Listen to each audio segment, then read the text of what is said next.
ఇవాళ మన జీవనశైలి పూర్తిగా గాడి తప్పింది. ఆహారపు అలవాట్లు పూర్తిగా మారిపోయాయి. ఏం తింటున్నామో, ఎలా తింటున్నామో తెలియటం లేదు. పొట్టను చెత్తకుప్పలా మార్చేస్తున్నాం. పొగ తాగుతున్నాం, మద్యం పుచ్చుకుంటున్నాం, రాత్రిళ్ళు పొద్దుపోయేదాకా తింటున్నాం.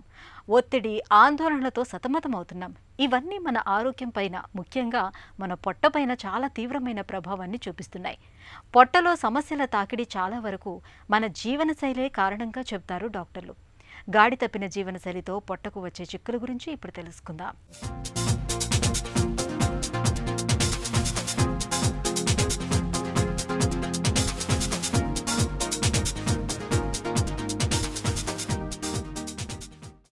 కోటి విద్యలు శతకోటి తిప్పలు జానడు పొట్ట కోసమే అంటుంటాం. నిజమే. ఆ జానడు పొట్ట బాగున్నంతకాలం ఏదో తంటాలు పడుతుంటాం. అంతా బాగానే నడిచిపోతుంటుంది. కానీ అది మొండికేసిన నాడు తెలుస్తుంది మనకు దాని ప్రాముఖ్యం ఏమిటో.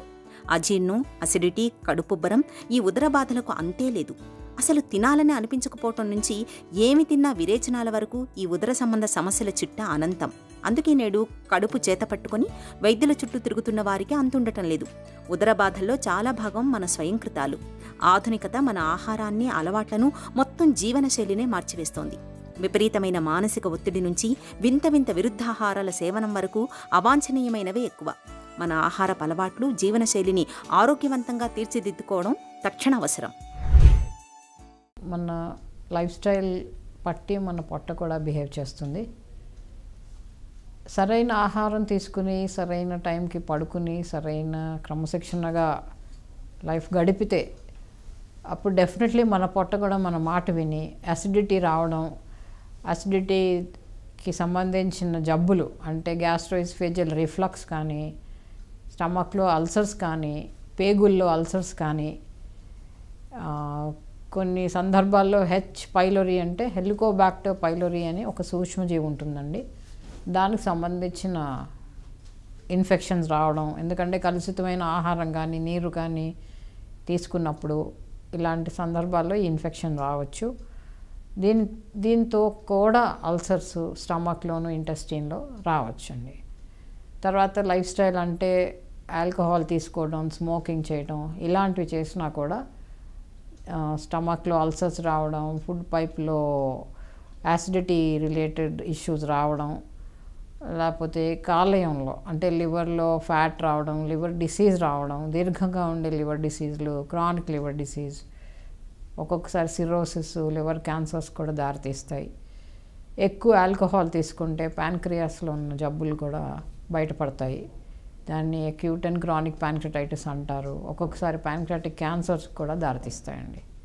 సో తప్పకుండా మనం క్రమశిక్షణగా ఉంటే మనకి జబ్బులన్నీ దూరంగా ఉండి మన జీవితం కొంచెం సాఫీగా కొనసాగచ్చండి. ఇంకోటి ఏంటంటే స్ట్రెస్ ఈ మధ్య అందరికీ ఉంటుంది. సో స్ట్రెస్ తగ్గించుకోవాలి అంటే మనం స్ట్రెస్ని దూరంగా పెట్టలేం కాబట్టి స్ట్రెస్తో ఎలా కోప్ చేయాలి అనేది నేర్చుకోవాలండి. Coping mechanisms important. అందరికీ లైఫ్లో స్ట్రెస్సెస్ ఉంటాయి. వాళ్ళ ప్రొఫెషన్స్, వాళ్ళ ఇంట్లో సిచ్యువేషన్స్ అన్నీ డిఫరెంట్గా ఉంటాయి. సో ఇవన్నీ ఈదుకుని రావాలి అంటే మైండ్ స్ట్రాంగ్గా ఉండాలి. సో మెంటల్ స్ట్రెంగ్త్ ఉండాలి అంటే డెఫినెట్లీ కోపింగ్ మెకానిజం స్ట్రాంగ్ ఉండాలండి. అప్పుడే మనం ఈ స్ట్రెస్ని ఎదుర్కోగలం. ఆల్కహాల్ అనేది చాలా ఎక్కువ అవుతోంది. ఆల్కహాల్ వల్ల అంటే మందు పానీయం ఈ మధ్య లేడీస్ కూడా చాలా ఎక్కువ తాగుతున్నారండి. సో ఇవన్నీ స్మోకింగ్తో పాటు డ్రింకింగ్ కూడా చాలా ఎక్కువ అవుతుంది. కాబట్టి ఈ స్మోకింగ్, డ్రింకింగ్ రెండు జీర్ణకోశం మీద చాలా ప్రభావాలు ఉంటాయి. ఫుడ్ పైప్ నుంచి స్టమక్ దగ్గర నుంచి చిన్న పేగు, పెద్ద పేగు, లివరు, ప్యాంక్రియాస్ అన్నీ ఎఫెక్ట్ అయ్యే అవకాశాలు ఉంటాయండి. ఇటీవలి కాలంలో మన జీవనశైలి అంతా గజిబిజిగానే తయారైందని చెప్పాలి. రాత్రిళ్ళు ఆలస్యంగా నిద్రపోవడం, ఆ నిద్ర కూడా అంతంత మాత్రంగా పట్టడం. అలాగే ఇటీవల రాత్రిళ్ళు పనిచేయడం, పగలు నిద్రపోయే ఉద్యోగాలు కూడా ఎక్కువయ్యాయి. ఇక పొద్దున్న ఆలస్యంగా లేవడాలు, టిఫిన్ ఆలస్యంగా చేయడం అనేది పరిపాటిగా మారింది. ఇక పనులపై ఊరుకులు పరుగులు, ఆ తర్వాత కాఫీ, టీలు, సిగరెట్లు ఊదేయడం కూడా పెరిగింది. దీంతో మధ్యాహ్న భోజనాలు ఆలస్యం కావడం చూస్తున్నాం. రాత్రులు కూడా భోజనం ఆలస్యంగా చేయడమే చూస్తున్నాం. దీనికి తోడు పార్టీలు, ఫంక్షన్లని, మద్యపానం తీసుకోవడం కూడా తరచుగా జరిగేదే. ఇక ఉద్యోగాల్లో, వ్యాపారాల్లో, పనుల్లో విపరీతమైన ఒత్తిళ్లు, ఆందోళనలు. ఈ నేపథ్యంలో మనకు పొద్దున్నో సాయంత్రమో కాస్తంత నడకనో ఏదైనా క్రీడలతో వ్యాయామం చేసే అలవాటు కూడా తప్పిపోయింది. మొత్తంగా నేటి జీవనశైలి మనకు అనారోగ్యాన్ని కట్టబెట్టేలా తయారైంది. ఈ క్రమంలో మొదటగా దెబ్బతినేది మన పొట్టే. ఇవాళ జీర్ణ సంబంధ సమస్యలు పెరిగాయంటే దానికి ప్రధాన కారణం మన జీవనశైలి అని డాక్టర్లు చెబుతున్నారు. పొట్ట ఆరోగ్యం కాపాడుకోవడం అనేది చాలా ముఖ్యమండి. అది ఫస్ట్ మనం తినే ఆహారం కలుషితంగా ఉండకూడదు. తర్వాత శాచురేటెడ్ ఫ్యాట్స్ అంటే బాగా రెడ్ మీట్స్లో ఎక్కువ ఉంటుంది ఇది.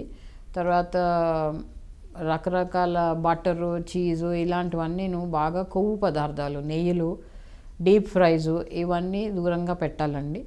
తర్వాత రిఫైన్డ్ కార్బోహైడ్రేట్స్ అంటే వైట్ రైసు, తర్వాత ఫైన్గా చేసిన మైదాతో చేసిన వస్తువులు ఇవన్నీ ఏంటంటే టేస్టీగా ఉండొచ్చు, కానీ అవి వెంటనే లివర్ మీద ప్రభావం చూపించడం, ఫ్యాటీ లివర్ కాజ్ చేయడం, ప్యాన్క్రియాస్ మీద ఎఫెక్ట్స్ చూపించడం, తర్వాత స్టమక్లోనే ఇన్ఫెక్షన్స్ ఎక్కువ కావడం, గుడ్ బ్యాక్టీరియా తగ్గిపోవడం ఈ ఫ్యాటీ ఫుడ్స్ వల్ల ఇవన్నీ అవుతాయండి. మనకి కొంచెం గుడ్ బ్యాక్టీరియా అనేది ఇంటెస్టిన్లో చాలా అవసరం. వెజిటేరియన్ ఫుడ్ ఎక్కువ తినడం, especially green high colour vegetables అంటే బ్రాకోలీలు కానీ కలర్డ్ వెజిటబుల్స్, టొమాటోసు, బీట్రూట్స్ ఇలాంటివి బాగా హై కలర్డ్ ఫ్రూట్స్, వెజిటబుల్స్. తర్వాత కర్డ్, యోగర్ట్ అనేది ఇంట్లో మనం తయారు చేసుకునే కర్డ్ ఉంటుందండి. పెరుగుతో కూడా చాలా మైక్రోబయాటా చాలా ఇంప్రూవ్ అవుతాయి ఇంటెస్టిన్లో.